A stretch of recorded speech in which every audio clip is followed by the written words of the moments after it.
That's what Rick said, that I waited so long to hear that song. It's all right. Thank you for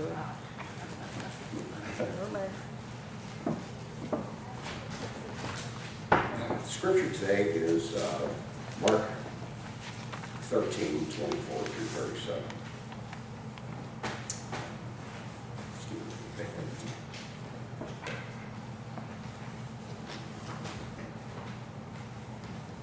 I made it through the song, but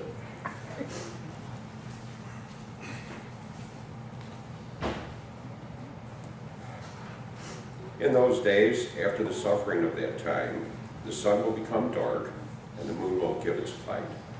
The stars will fall from the sky, and the planets and other heavenly bodies will be shaken. Then they will see the human one coming in the clouds with great power and splendor. Then he will send the angels and gather together his chosen people. Pardon me.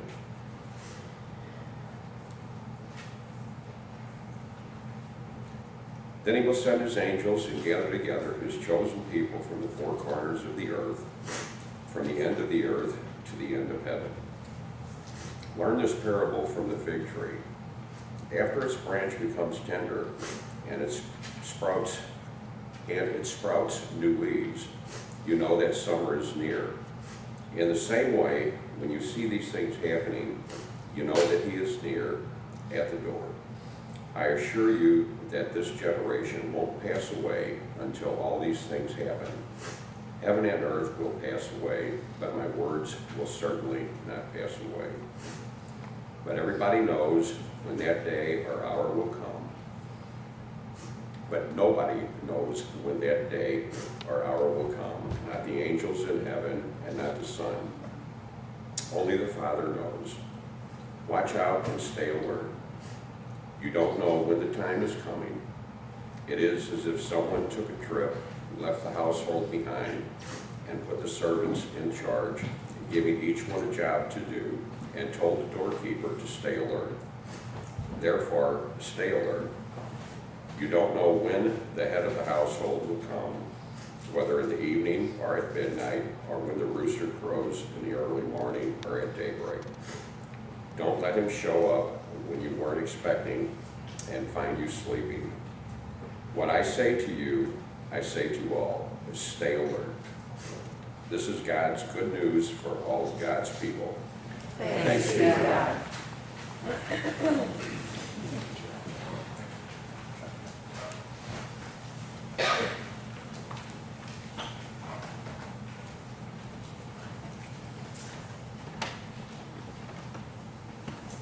Let's bow our heads in prayer.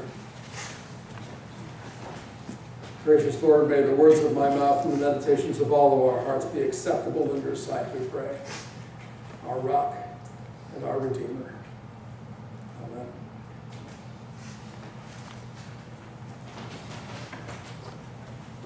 This is the first Sunday of a new year. So it's tempting to be all wonky about this and say Happy New Year to you. But only, clergy geeks would actually ever get that. It is the new year. It's the first Sunday of Advent, which starts the calendar year for the Christian year. And it should be in this moment when we're trying to get ready for the coming of the Christ child. We would think that we would start the celebration with something a little more uplifting than what's known in biblical terms as Mark's little apocalypse. Why in the world would the Revised Common Lectionary folks, the people that scheduled these 3 years worth of readings, why would they start with an apocalypse? So I last night I got a moment and I looked up apocalypse in the Merriam-Webster dictionary, and it got me exactly what I was kind of expecting. Apocalypse to the good folks at Merriam-Webster, forecasting the ultimate destiny of the world. Okay, I got that. The second was the imminent disaster or final doom. The third definition was wildly unrestrained. Now, It caught me as a little strange to start off this season of Advent talking about doom and destruction. Does that fit? And of course, Jesus is talking about this, and the verses that we don't get that are just above this particular piece of Scripture, Jesus is talking very clearly about an apocalyptic moment. He talks about images and visions and moments that talk about when that final moment will happen and what that will be like. Of course, and we have Jesus talking about, or answering the question that he knows is on all of his disciples' minds at that point. Well, the disciples are going to ask, and Jesus knows this. He says, okay, they're going to ask me when it's going to happen. And so what does Jesus do? He answers the question before it's actually answered or asked.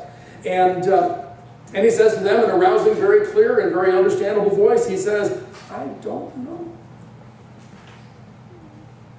And neither do you. And neither will we. But get ready. Over and over again in this particular passage in this scripture, Jesus says, be ready. Jesus is standing in the role of a prophet in that moment.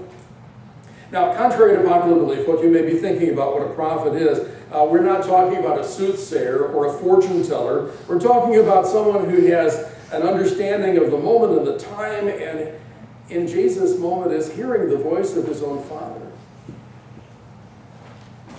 That prophet is that person who is not the purveyor of doom, but this is the guy or the gal who inspires hope while speaking truth to the current age.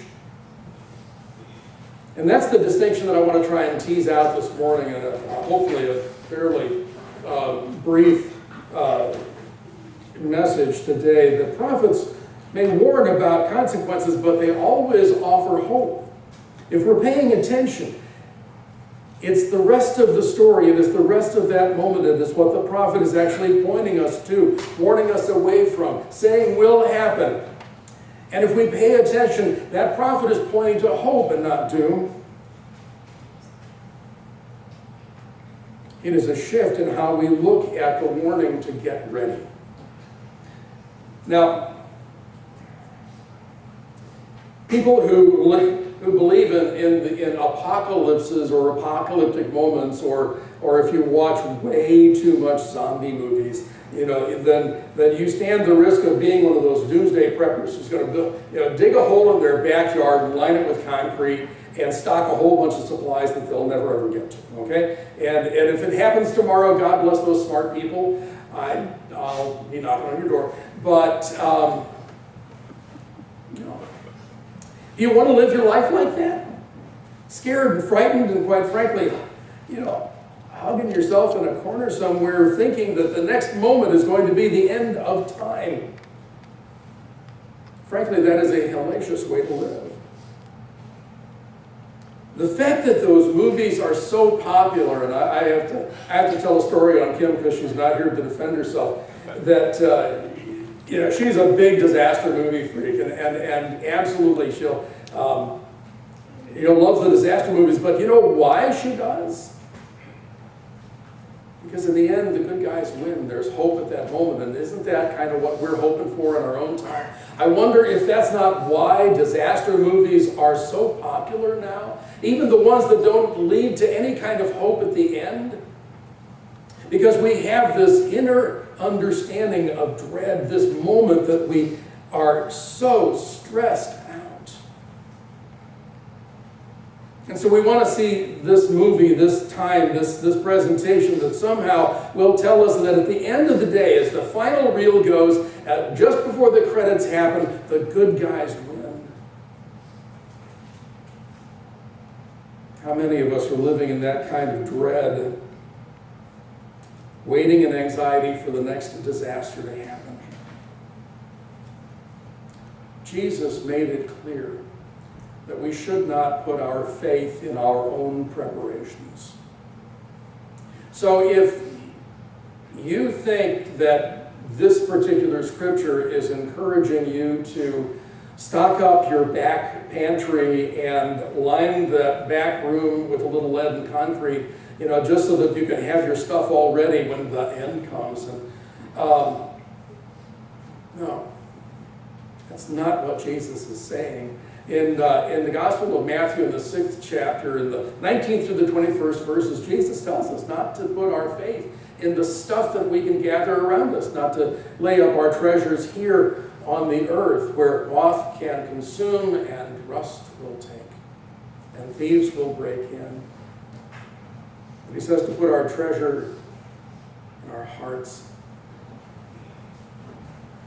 That when we're worried and anxious about some end-time apocalyptic vision where we think that it's our stuff that will get us through, we're missing the boat. And that goes for any of the work of our hands. If we're looking forward to this coming apocalypse and think that we can somehow gather up enough stuff that will keep us safe, we're wrong.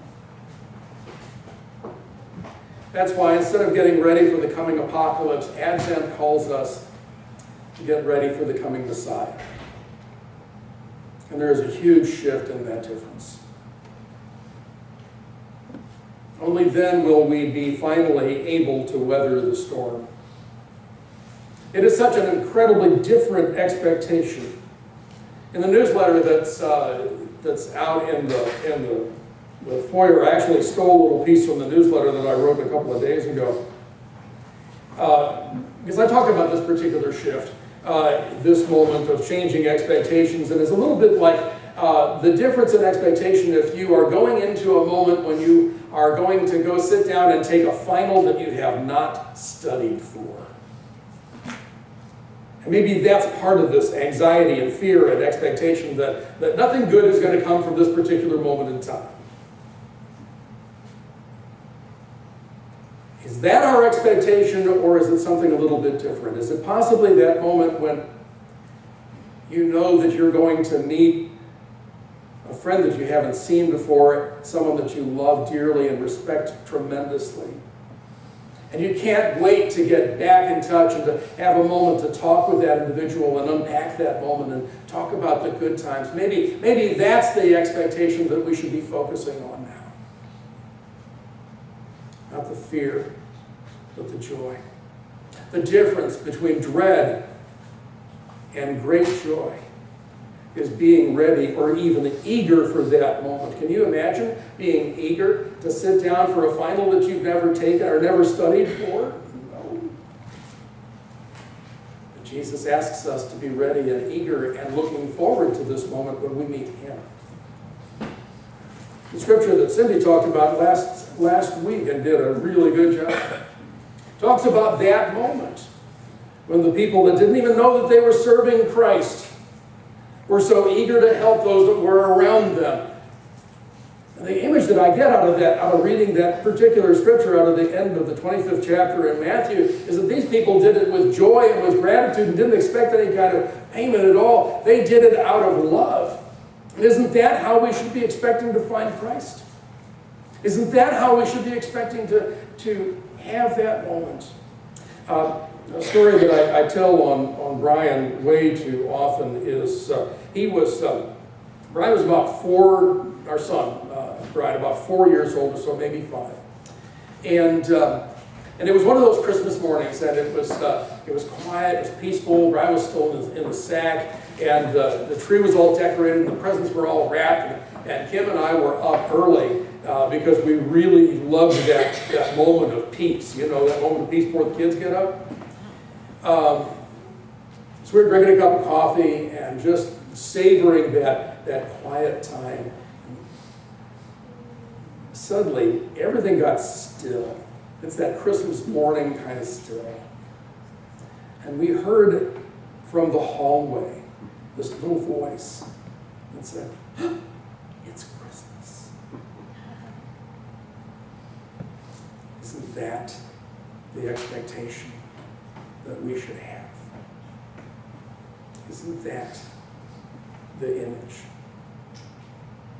The meeting Christ is that moment when we will unpack amazing surprises and wonderful gifts. getting our hearts that ready shapes us and transforms us into the being that is created in God's own image. Anticipating what we love, that joy, that hope, that mercy, that peace that makes us eager and hungry and thirsty for more of those moments. Suddenly you realize that you're not quite afraid anymore. The storm doesn't seem quite so scary. Yes, it is large. It is big. The fact that it is too big for each of us alone to handle on our own should simply be a reminder that we need something bigger. Those storms become fewer in presence when we realize the amazing grace that could love a wretch just like me. So even though the sun goes dark and the stars fall from the heavens, you know that God's got this. And you have finally found the prophet's hope. The apocalypse really is ongoing. I love that moment in the scripture where Jesus says nobody's going to die until everybody's experienced this stuff, because if you look at the laundry list of the things that he's talking about, that stuff happens. We experience the tragedy of apocalypse kind of stuff all the time. Look around you and see what the world is like, and see what the news tells us, and see what happens around the world when people die by the dozens and hundreds and thousands. And you tell me that that's not the sky falling. And yet, if we're paying attention, we see that those moments are large, far too big for us to handle, more than our own strength can bear. And they call us to lean on a God that is bigger than the storm, and to embrace love and not fear. Isn't that who we look forward to welcoming at the end of this month? Not some fiery desolation, but a Christmas morning filled with that. It's Jesus. So welcome to Advent. I promise that there will be more Christmas songs in the lineup next Sunday. This is that moment in my notes that I say pause for applause. And nobody's buying it. I know, that was shameless. Thank you. But today, just for today, just for this particular time, I'd like you to stay in this moment of anticipation, this time of preparation. Because quite frankly, I think we have lived in anxiety and in fear and in crisis for far too long. It'll take a little while for us to get that out of our hearts, get that taste out of our mouth, and to understand that what we're anticipating is joy and not fear. Because far too many of our days have taught us to expect nothing but one more bit of bad news or one more crisis. What we should be anticipating is something bigger and much more meaningful than just that. Stay with me in this moment of anticipation until our hearts can start to get a taste for the joy that is to come. What we're waiting for is not another day of fear, but a new day that will show us the presence and how to live into the image of God that He is. Welcome to Advent. Let's bow our heads. Lord, your grace is poured out to us every day and every moment if we will only open our eyes. If we can get past the fear of the moment, Lord, show us your grace that is larger, bigger, stronger, and more enduring. That word that will not pass away. Though the anxiety and the crisis and the fear of the day will come and go, Lord, remind us Your love, your grace is everlasting. Lead us into a forever with you that starts with the next soul, next child of God, next moment when we can meet you face to face. This day and always. In your Son's name. Amen.